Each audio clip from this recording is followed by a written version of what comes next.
Thank you. The topic for tonight is, I think it's terrorism, globalization, and conspiracy. Was that the title? Am I in the right town, right title? I'd like to start with the most important of those three. This is a trick stand here. Here we go. Most important of those three, which is globalization. Globalization is an attempt to extend corporate monopoly control over the entire globe, over every national economy, over every local economy, over every life.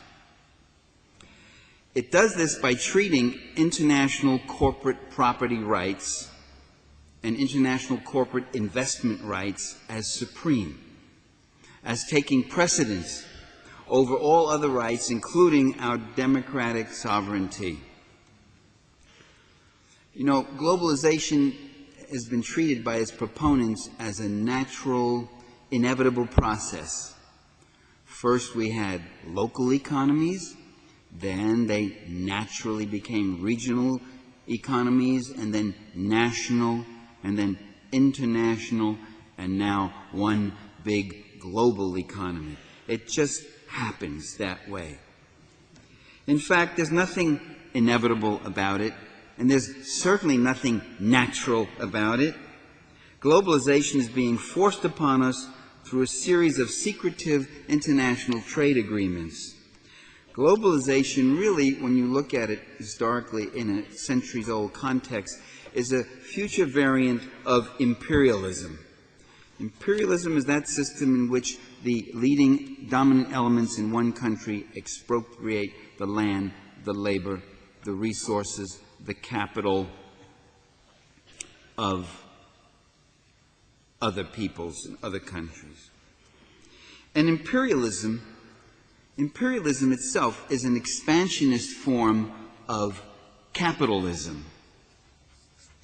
Now, I want to make some critical comments about capitalism, even though we're in a Presbyterian church. I just think any mention of capitalism immediately evokes or induces some people to lapse into sentimentality and bathos. All our lives we've heard about the valiant little entrepreneur who markets a new idea, who creates jobs. It's usually given in that kind of sentimental sing-song voice, performs a valuable service, the mom and pop stores that contribute to the community and the economy. Okay, I'm not talking about them, okay? I'm talking about the other 90% of the wealth in this world. I'm talking about the giant financial institutions, the giant transnational corporations that control the lion's share of the world's worth, that control the populations and the power of nations.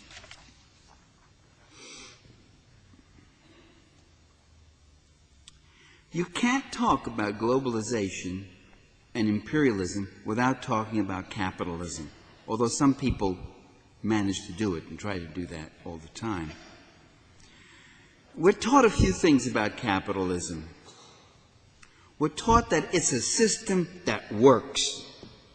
It's a system that has brought us prosperity. We've heard that all our lives.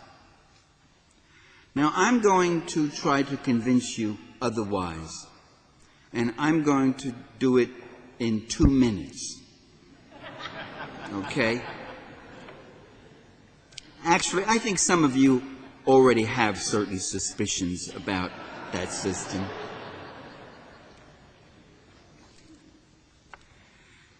It's very simple. Almost the entire world is capitalist, and almost the entire world is poor. Capitalist Indonesia is miserably poor and getting poorer. Capitalist India is miserably poor and getting poorer. So with capitalist Thailand, and capitalist Nigeria, and capitalist El Salvador, and Haiti, and Mexico, and Brazil, and Argentina, and capitalist Russia, and Poland, and Bulgaria, with all the privatization and deregulation and free market coming in. Poverty, increase in crime, increase in desperation, increase in misery, increase in homelessness, increase in suicides. It's capitalism at work, moving in. Now, not everyone suffers. The capitalists in these countries are doing quite well. These countries are getting poorer as the giant corporations move in and get richer. These companies are getting poorer as there's more and more deregulation, more and more so-called free market, which is really monopoly market. It's a free market if you've got money. It's a market that works for those who have money. These countries are getting poorer because the people are being driven off the lands by the giant corporations. They create business zones. You can go to places, islands in the Philippines, where people have had beautiful communities since time immemorial. They fish. They have their houses. In the community, they have their orchards. They have their vineyards and whatever, the farms. And the giant companies come in with some bogus claim to the land, drive them all off it, and clear cut the wood that's on there and turn it into a wasteland. Since it's tropical topsoil, it can't survive clear cutting. And these people are driven off into the shanty towns. And you get a record. In the Philippines, why, the gross national product has gone up because this company has come in and made all these sales on the timber. Meanwhile, thousands and thousands of lives are utterly destroyed. And the people go into the cities and they find new work opportunities under the free market capitalism, prostitution and drugs and beggary, all sorts of new things that didn't exist in their lives before. So those business zones make people poorer. The corporations go in and they displace and they wipe out domestic production and domestic businesses by dumping and underselling. That makes people poorer. The corporations go in, they force cutbacks in human services, education, health, and housing as the country develops a heavier and heavier debt structure, as the IMF does its structural adjustment programs, imposing conditions of lowered spending and lowered consumption. They consume less, they've got to produce more to help pay this debt, a debt that becomes soon unpayable because it accumulates and compounds. That makes people poorer. The corporations force down prices of non-renewable resources, go in and plunder the land, the earth, to get those natural resources out, underpaying whatever production the people do produce, and whatever they put on the international market is underpaid through monopoly control of those markets. That makes people poorer. So we've solved the mystery. Look, I did it in a little bit more than 2 minutes. We've solved the mystery, though, why over the past half-century financial investment has increased, profits have increased, wealth has increased, but so has poverty. Because wealth and poverty don't just live together in unfortunate juxtaposition. We always hear that too, don't we? Isn't it terrible? So much wealth next to so much poverty. What a shame. Wouldn't it be nice if these people gave a little bit more to these people? Well, they're not just there so much shamefully in contrast. They're there in a dynamic interrelationship because it's wealth that creates poverty. The corporations don't go into the third world to start affirmative action programs, to abolish poverty, to uplift these little brown and black and yellow people to the ways of the wise white man. They don't go in to do that. Or they actually talk about doing that. They don't go in to help the poor. They go in to help themselves. And that's what they do. Well, okay, Parenti. Capitalism doesn't work so well for the common people in those third world countries, but it has given us a good standard of living. Let's now look at that. Will you give me 3 minutes to disabuse you of that myth that some of you, I won't ask for a show of hands, but some of you have held all your life.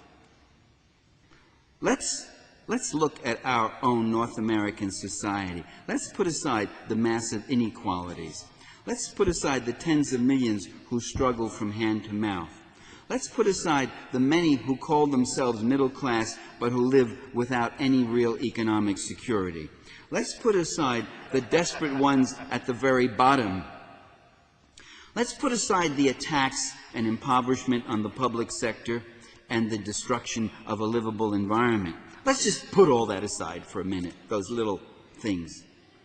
And let's accept the idea that we live in great material abundance, and compared to much of the world, we do. Many of us in Canada and the United States live very well indeed. That's why the victims of capitalism, we always hear about the victims of communism wanting to flee communism. Nothing's ever been said about the victims of capitalism. I come from a family of victims of capitalism. My grandparents, both families, came from southern Italy, grinding terrible poverty. They were victims of capitalism. They came over here to be victims of capitalism again, but a little less so. And that's what happens. So let's accept this idea of great material abundance. But it wasn't capitalism that gave us a good standard of living. It was the democratic struggle against corporate capitalism that did it.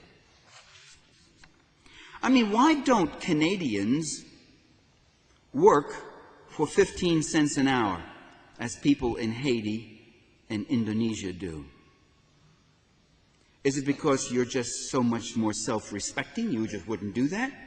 Or is it because you're at a level of democratic class struggle, a historical level that has advanced to a more favorable level? You know, North Americans used to work for starvation and subsistence wages. In 1900, Canada and the United States and the Netherlands and Denmark and France and other countries that are today considered very prosperous capitalist countries, Western industrial countries. They don't want to use the word capitalism as much. They just don't want you to think about capitalism. They were all third world nations almost a half a century before the term was invented. Child labor was widespread. Poverty was widespread. Unemployment, underemployment, 14-hour workdays, no social services to speak of except an occasional church or charity, no social benefits, typhoid epidemics in Philadelphia and Baltimore, tuberculosis, other diseases of poverty, no public housing or public health services to speak of, very little public education, no public libraries, hardly. Advances came not with capitalism. Capitalism was reigning. Capitalism, the capitalist class, the Mellons, the Morgans, the Rockefellers, the Harringtons, all these people, they were making it in there. Advances came when we made certain democratic victories. The 8-hour day, the end of child labor, worker safety, the right to labor unions and collective bargaining, public health programs, disability insurance, old age pensions. These are things that we have been fighting for, still inadequate, still insufficient, still not universal, and yet these things, as inadequately as they are, as incomplete as they are still under siege by the same people who fought against those things. It wasn't capitalism that brought these advances, it was democracy. It was the people acting as the active social agents of their own lives, fighting and struggling for those things. And the capitalists, the rich bankers, the merchant class, the corporate class, the slaveholders, they all fought against democracy. They fought against political democracy as well as economic democracy. In the United States, that class fought against the elimination of property qualifications for voters and office holders. They fought against universal suffrage for working men. They fought against suffrage for women. They fought against the abolition of slavery and Jim Crow. They fought against honest elections, and they're still doing a very good job of that in Florida. They fought against democratic ballot access.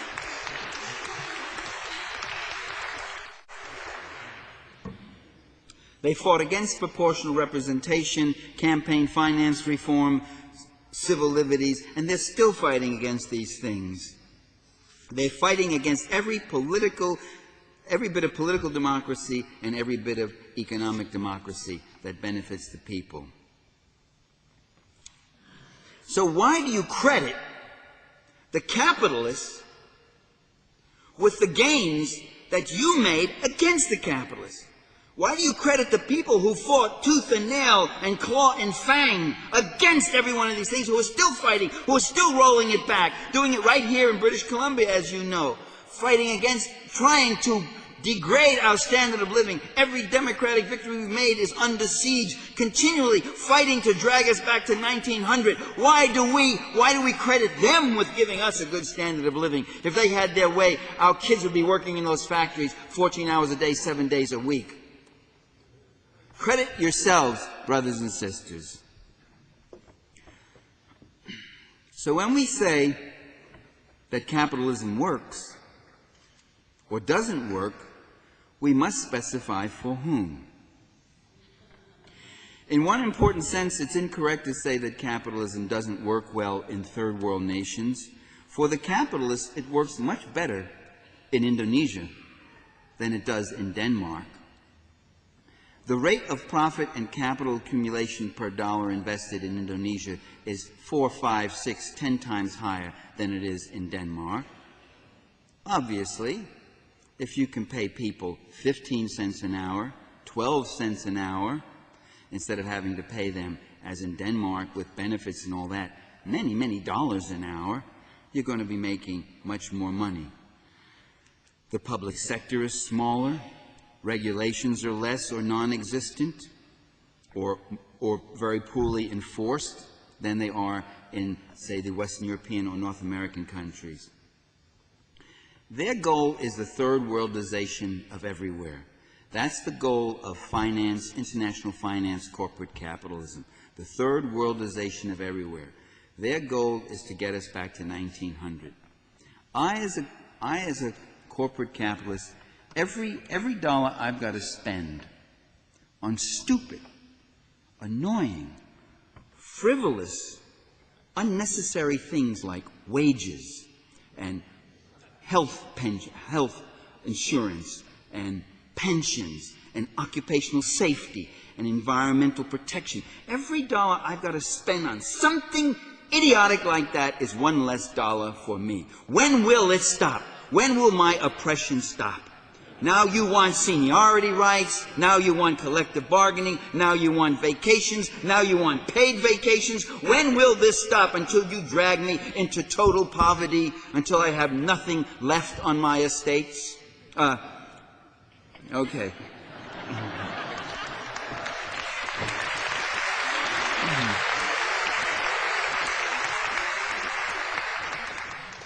So capitalism worked much better. Capitalism worked much better for the capitalists in the United States and Canada in 1902 than in 2002. And that's why they're trying to get us back there. Okay. Now, the people of the world don't necessarily take this expropriation of their land, their labor, their markets, their natural resources. They don't take it with a happy smile. They're often represented that way as smiling, just playing music a lot. But they fight back. They organize. For centuries, they have been fighting against this imperial colonial expropriation. And for centuries, the European powers have been murdering them and killing them and using state-sponsored terrorism. For centuries, the European powers, and then later on the North American powers and Japan, went in there and expropriated the land, the labor, the natural resources of Asia, Africa, Latin America. And they went in there because those countries were not poor, they were rich. You don't go to poor countries to make money. You go to rich countries. They went in there for the hemp, the flax, the cotton, the copper, the coffee, the iron, the diamonds, the gold, the oil, the oil, the oil. Can I say that 3 times? Okay. They were rich countries, and they still are, many of them, rich countries. Only the people are poor. The countries are rich. And you look then at the Middle East, and you see this terrorism emerging that's called, well, these countries have been the object of state-sponsored terrorism for generations. And the global system of U.S. global imperialism has destroyed democratic and popular reform movements in Pakistan, in Turkey, in Syria, in Egypt, in Saudi Arabia, in Kuwait, in Yemen, in Iran, in Iraq, and in Afghanistan. Popular democratic movements in country after country destroyed. And so what do the young people have left? People who look and see their societies being destroyed, their cultures being undermined. They move toward a religious totality. They move toward an apocalyptic confrontation. They decide they must attack the demon who's doing this. Lacking a class analysis, they think in terms of national units. It's not the United States, it's not the Americans who are doing this to them. It's the ruling interests in America who are doing this to them, and they're doing it also to us Americans back in the States, I can tell you.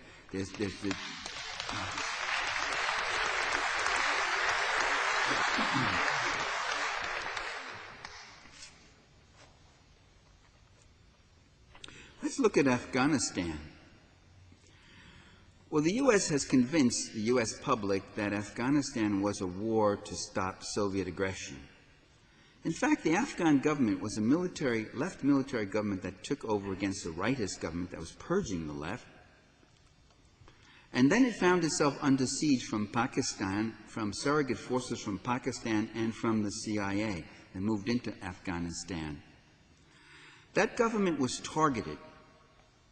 That government was doing unacceptable things. That government was doing what the Torrijos government in Panama had been doing, what the Nul Jewel government in Grenada had been doing, what the Sandinista government in Nicaragua had been doing, what today the Hugo Chavez government in Venezuela is trying to do.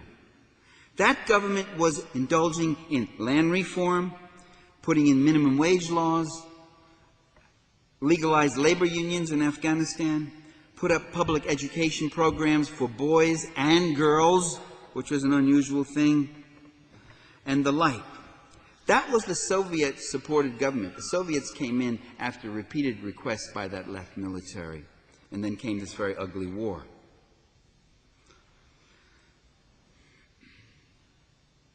That government was doing what the United States leaders will not tolerate anywhere.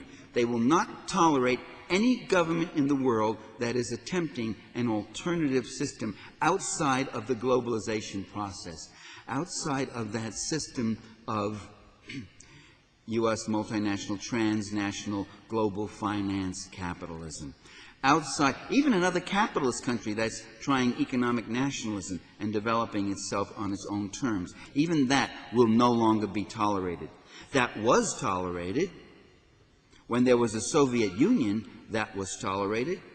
When there was a Soviet Union, Yugoslavia was tolerated. It was a country that was a buffer against the Soviets. It was independent of the Soviets, often critical of them, but it also was socialist. With the overthrow of the Soviet Union,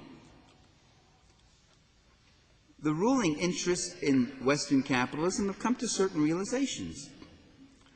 We don't have to make any kind of social contract with our own working class anymore. We don't have to turn to you and say, you see how much better you live than the people over in Russia? We don't have to say that anymore. We won. We're rolling back in Russia. In fact, after the overthrow of the Soviet Union, there was a very querulous note that began to appear in many right-wing publications. It went as follows.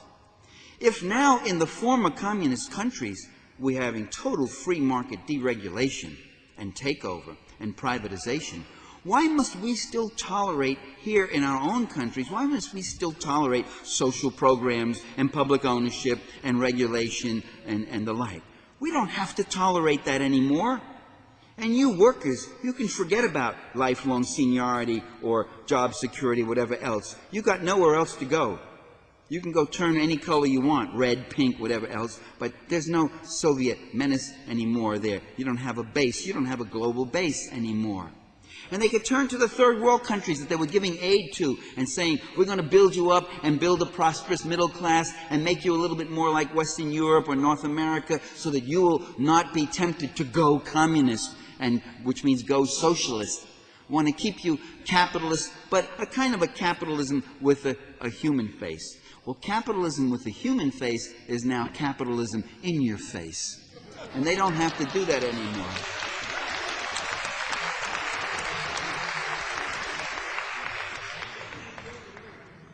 They don't have to tolerate even a right-wing nationalist country that has any kind of economic nationalism. Let's take Iraq. Now, here's a hidden fact about Iraq. This is a secret fact. It's a secret in America. It's a secret on the U.S. media. It's a secret in all the pundit talk shows. It's a secret among our national official leaders. It's never mentioned. But Saddam Hussein was put in power in Iraq by the CIA. He was sponsored by the U.S. His task was to stop the Iraqi democratic revolution. And he did that. He destroyed the Kurdish Democratic Party. He destroyed the Iraqi Communist Party, which was a reformist coalition party, coalition building party. He even slaughtered and executed the left wing of his own Ba'athist party. He was Washington's boy. They loved him. They gave him aid.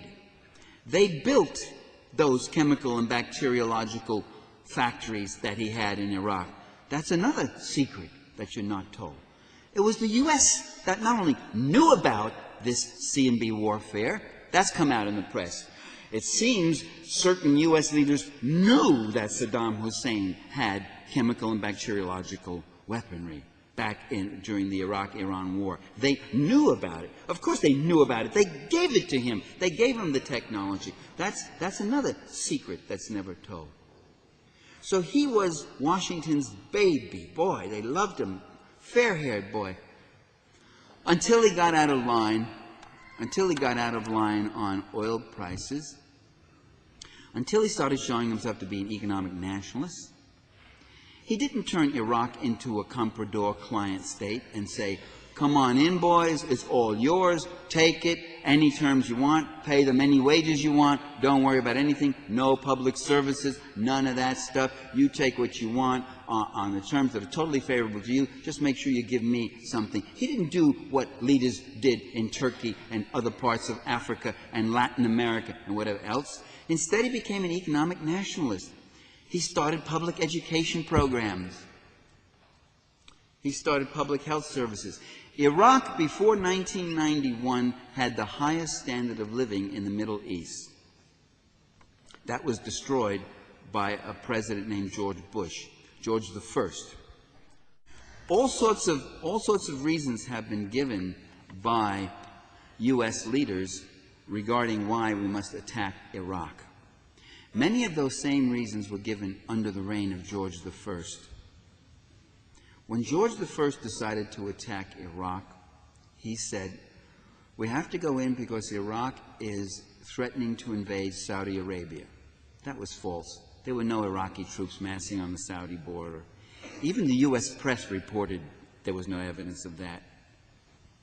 It's got to be pretty blatant when the U.S. press will actually report it, too.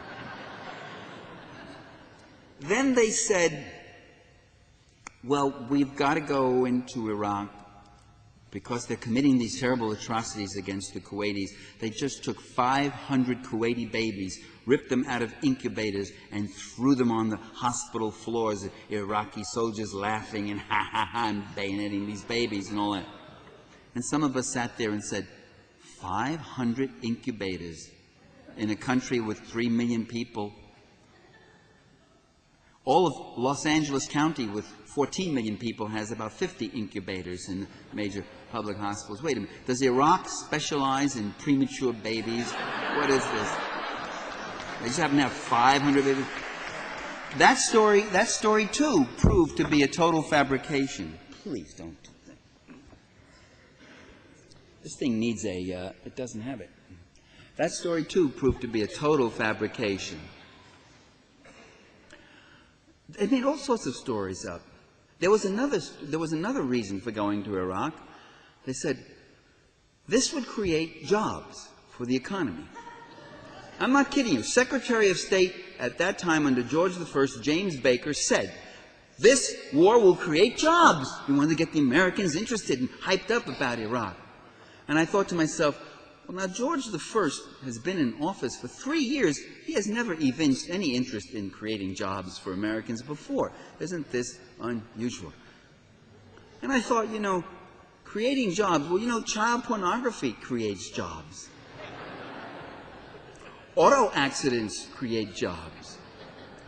Auto accidents are good for the economy. I'm not being funny. I'm not being ironic. I'm being absolutely serious. Auto accidents are a multi-billion-dollar industry. The towers, the wreckers, the mechanics, the emergency health clinic workers, the plastic surgeons, the lawyers, you could go, the state troopers, you could go on and on, the police, the jobs that are created by auto mechanics. It's good for the economy. The point I'm making is that there are many things that might be good for the economy that are bad for human beings.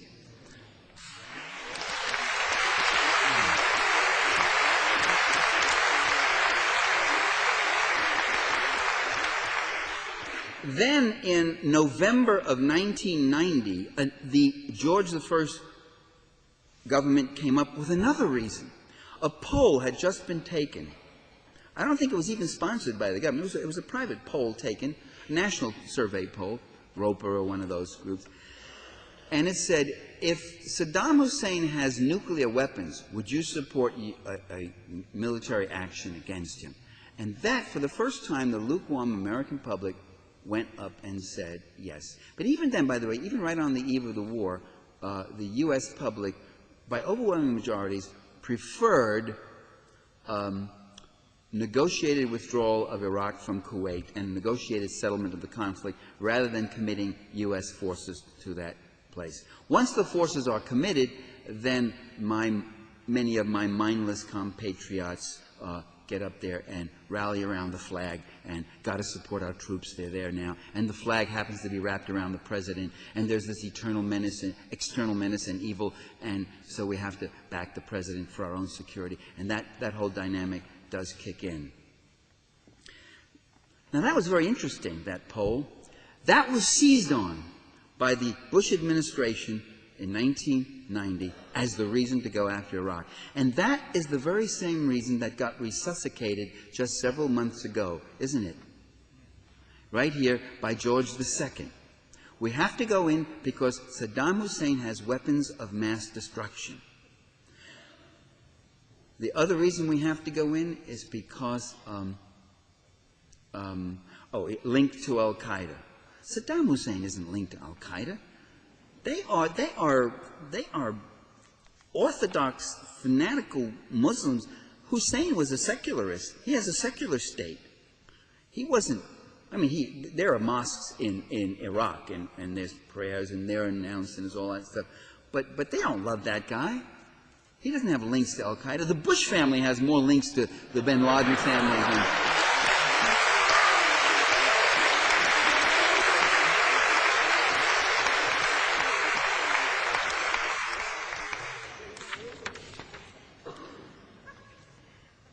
Another reason they gave was that Iraq refused to negotiate, George I said. That was false. The Iraqis were eager to negotiate a withdrawal. There was even a French delegation that was making progress. They were working through the French. And that was called the nightmare scenario by the first Bush administration. The nightmare scenario. That is, what if they get out before we can attack them? Because if we can't attack them, then we can't destroy that society. And if we can't destroy it, we can't get troops stationed permanently in that region more deeply. Well, all these reasons proved false, right? And all the reasons today, I think. I've lost my place in my notes because I've gone beyond what I got here. Just talk to yourselves a minute. Okay.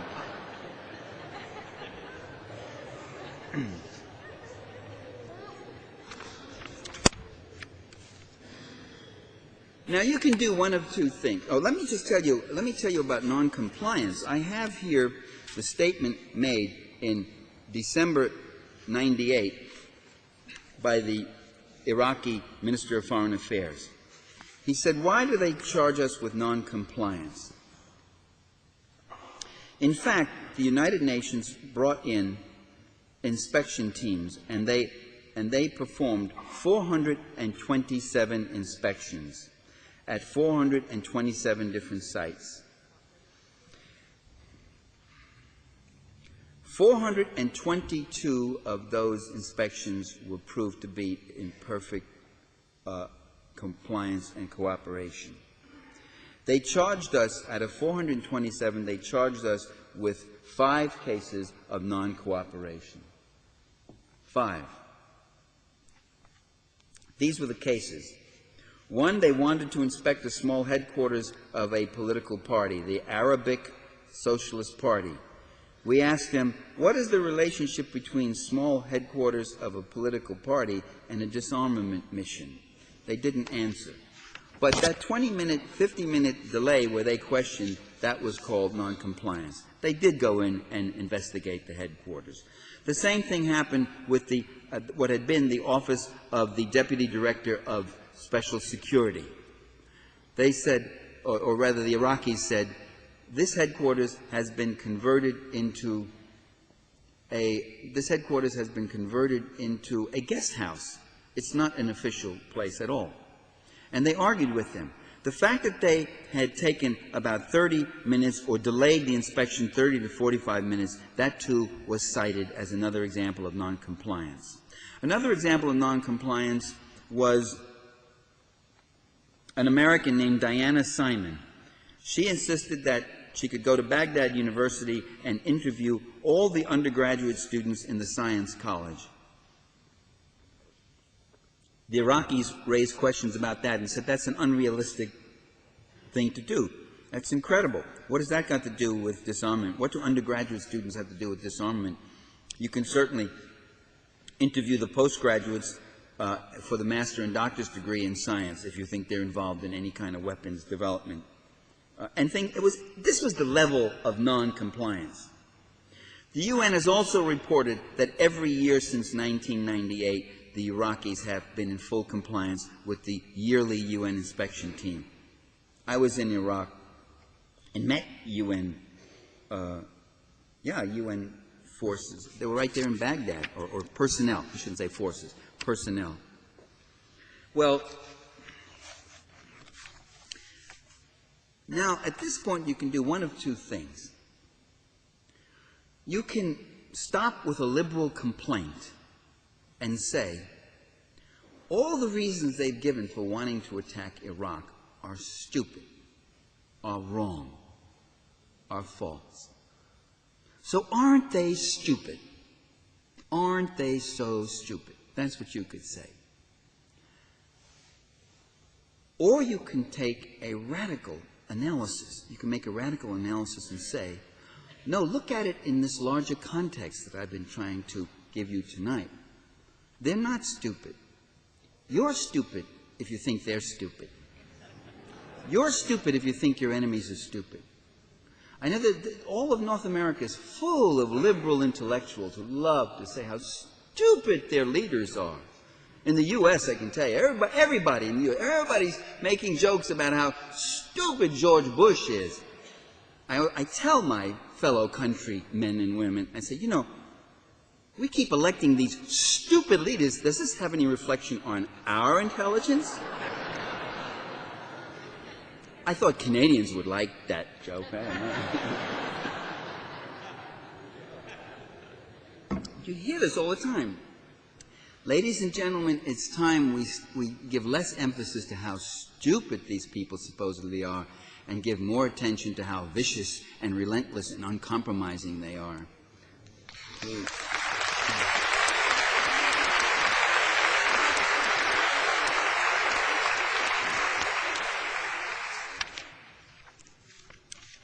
There are, in fact, very compelling reasons why they're targeting Iraq. The fact that they don't tell us those reasons doesn't mean those reasons may not exist. First, there's the one I've just mentioned and talked about, the global strategic reason, which is to make sure that no country gets out of this closed, fixed global system of multinational corporate capital expropriation at terms that are totally favor the global financial investors at the expense of the people. The struggle at that global strategic level is between those people who say that the land, the labor, the natural resources, the markets, the technologies, and the wealth of nations belongs to a few, that they're there for the expropriation and for the further and further enrichment of a few. They're there for the Dick Cheneys who made $260 million last year and it wasn't enough. He wants $360 million this year. They want more and more. Wealth is their addiction. Brothers and sisters, the worst addiction in North America, the most dangerous addiction is wealth. It's not drugs.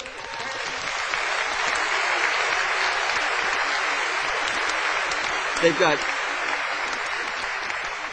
got more money. They got more money than they know what to do with. They got more money. They got more money than they could spend in 1,000 lifetimes.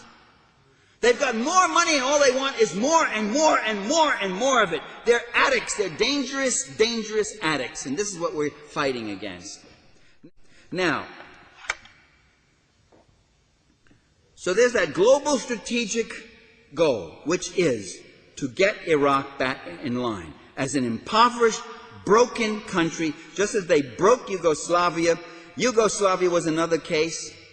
Right there in the middle of Europe, a very large country, 80% of its economy was still publicly owned, a standard of living that was still high, with an elaborate system of public services and human services. Now it's been broken up into small right-wing republics. Everything's deregulated. Everything's been privatized. Everybody is poor. They're poor now in Bosnia. They're poor now in Macedonia. They're getting poor in Montenegro and Serbia. Poor, poverty, privatize, deregulate, get them down to being the peasants. Someday, if we try and hope and pray enough, they'll be lining up to work for 15 cents an hour. And they're getting close to that already. So there's that goal of keeping that whole system of capital expropriation. It's between those who say all of that belongs to them and those of us who say all of that belongs to the people and the human communities of this planet. That's the fight between those two. There's a second reason, more immediate, particular. There's the old colonial natural resource oil reason, expropriation of a particular resource. Iraq has a reserve of 45 billion barrels of oil. At $25 US dollars a barrel, that's $1 trillion. That's a lot of money. And not a drop of that oil is owned by the Bush family or Dick Cheney or Exxon or these guys. It infuriates them.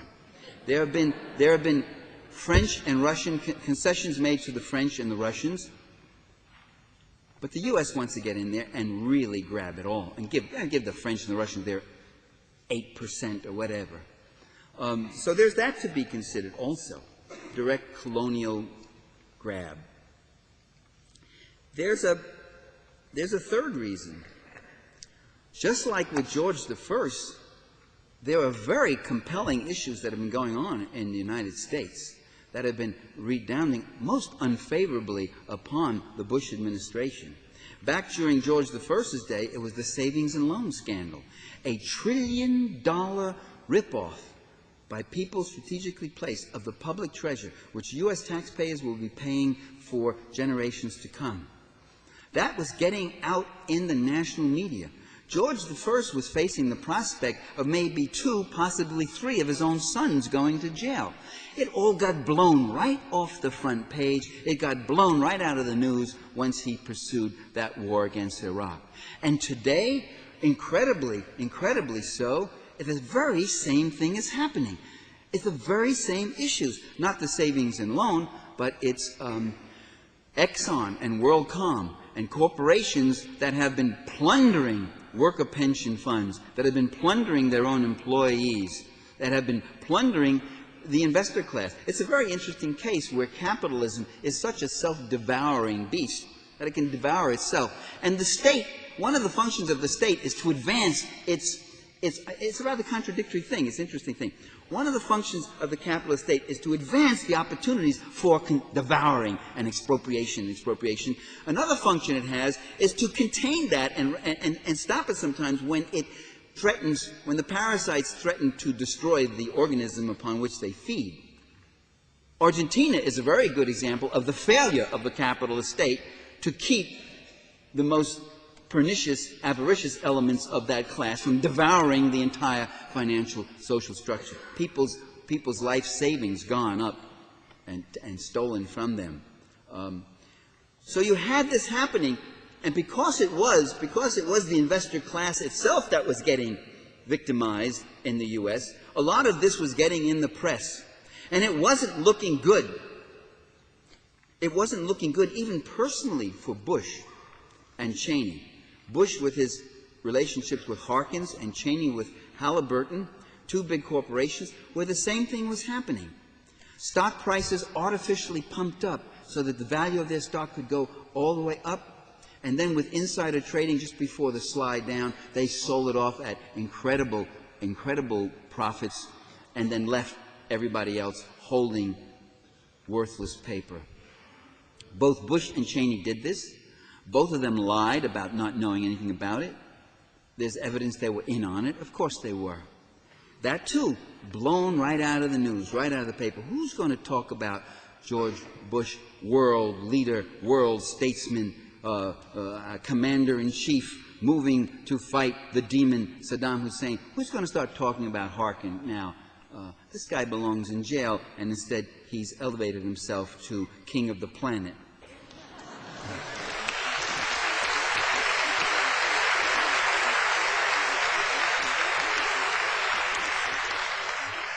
The Republican Party, which just 2 months ago was the party of big business corporate scandal, big business favoritism, seriously in trouble. The Republican Party is now the party of military strength and military leadership.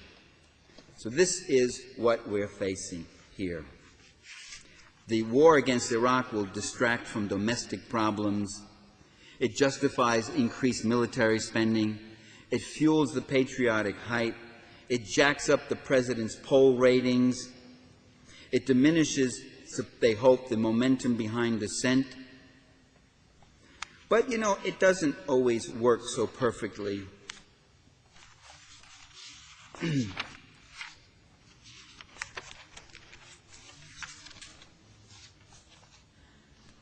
Things have been changing.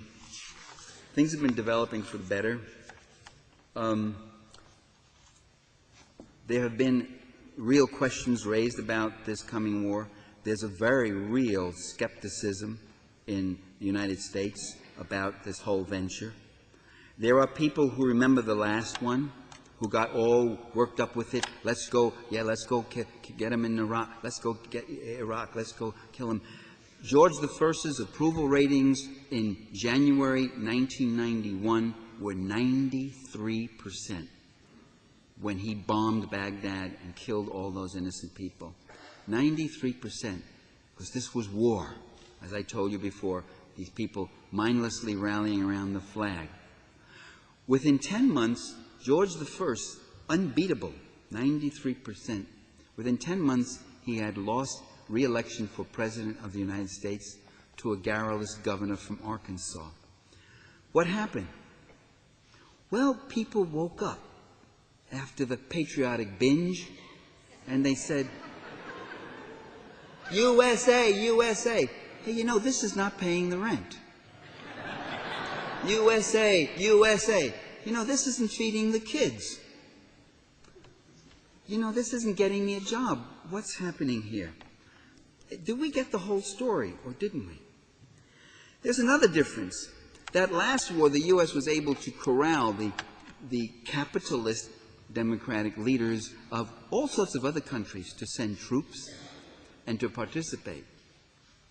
This time, in all these various countries, people are saying no. Germany. Look at Germany. Gerhard Schroeder. Now, Gerhard Schroeder is a slimy right-wing social democrat who will sniff the wind and go anyway, like his dreams. Gerhard Schroeder, 17 points behind during the campaign, emerges and squeaks through and wins because he emerges as a late-blooming peacenik. He says, German troops will not go in any war against Iraq, and he won an election. It was the power of the people registering upon him. Let's take lapdog Tony Blair.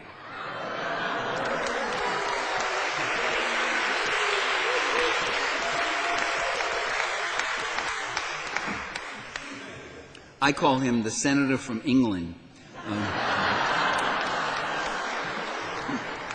Lapdog Tony Blair, who never met a U.S. president whose hand he didn't want to lick. Just a few weeks ago, Tony Blair was saying we're going right down the line, we're going to be in there, we're going to take the action, usual stuff. And then 350,000 Brits demonstrated, remember? And now Blair has shifted over, remember?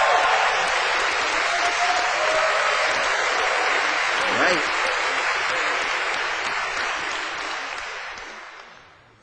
In Italy, Saturday, has it been reported anywhere? In Italy, 1.5 million Italians demonstrated all over Italy, estimated 1.5 million Italians.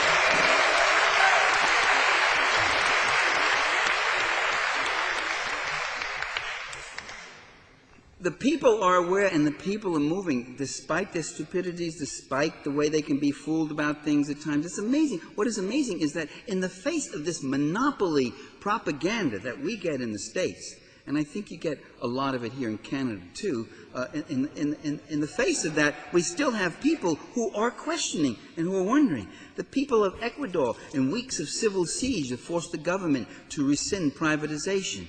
There are warrants out in several countries for Pinochet's scalp. At least 3 different countries have warrants out for Henry Kissinger. That's good.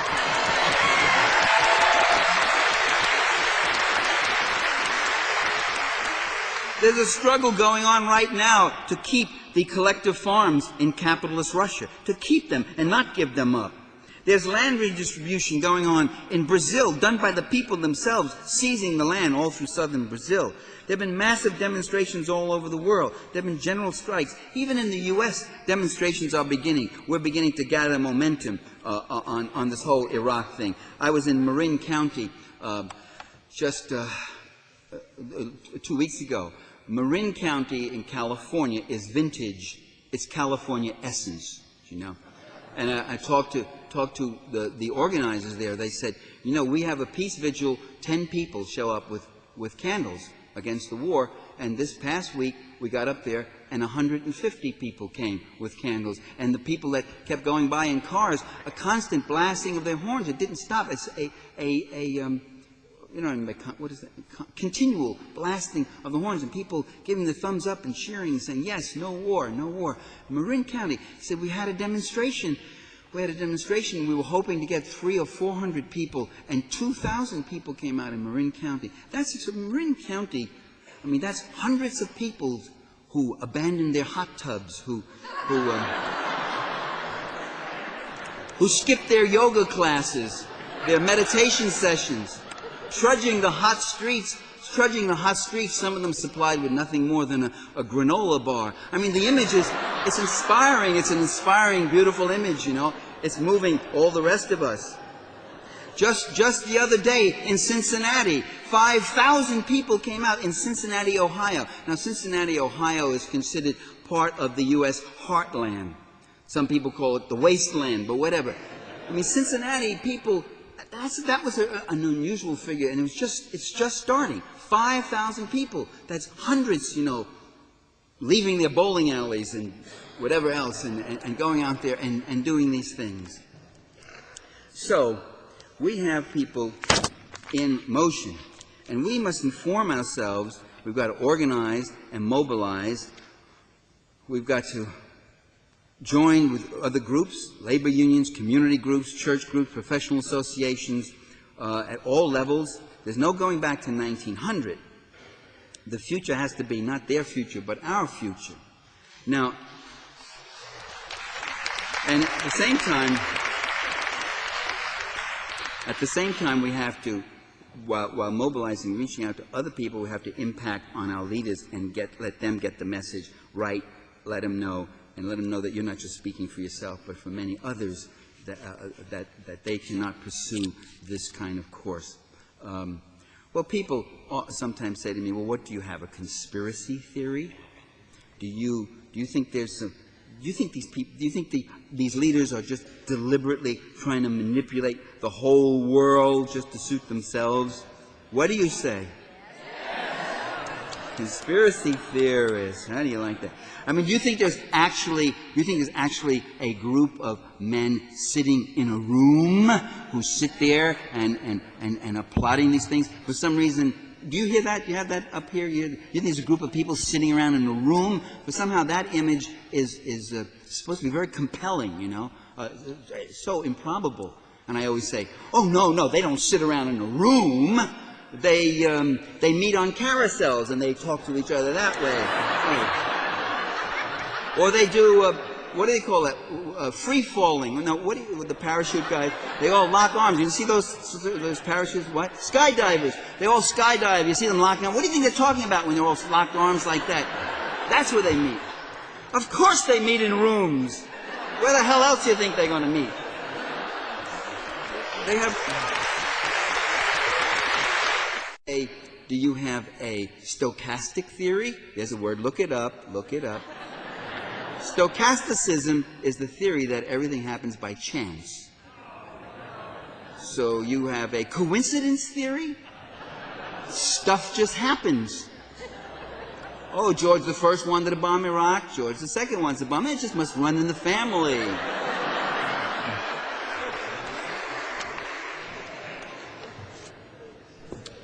Well, I'm going to end it right here.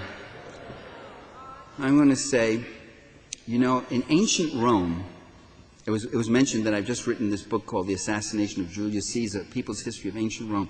Fascinating. I spent 5 years doing it on and off, interrupting it constantly, stealing time from it.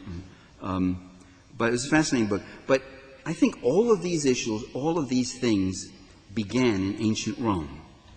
I don't really believe that, but I'm pushing that line now because of the book.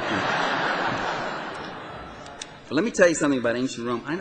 Ancient Rome, there were some notables in ancient Rome who got the idea that slaves, Roman slaves, should get some visible insignia. They should be made to wear whatever it was, a black tunic or some emblem or something, so that slaves could be visible. Because there was a problem with slaves. They mingled in many work sites. You had free labor and slave labor working together, and they then, you know, begin to form common sentiments and interests and all that sort of thing. And one of the ways they always tried to distract the plebs, the Roman proletariat, was by giving them the fear, spooking them about the slaves. It's the slaves, oh, the slaves, watch out, you know. Oh, that leader, he's really going to free all the slaves and he'll get you and all that sort of thing. So and slaves would often even show up at the forum and shout out at the assembled and all that sort of thing. So they wanted to put the slaves in their place. To put them in their place, they decided they were all going to have to wear a visible uniform of some kind. And then they dropped that idea. Do you know why? Because they realize they give the slaves this kind of visibility. The slaves themselves will begin to get a sense of their own numbers and strength. Not only will they be visible to us, but they'll be visible to each other. They will find each other. They will see who they are and their numbers. And so we citizens, of whom they would make slaves, and they would, we need to see who we are. We need to see our strength and our numbers. And we just need to see our critical independence of mind and action. For that's what they fear the most, our critical independence of mind and action. And when the people are ready to lead, the leaders will eventually follow. Thank you, ladies and gentlemen.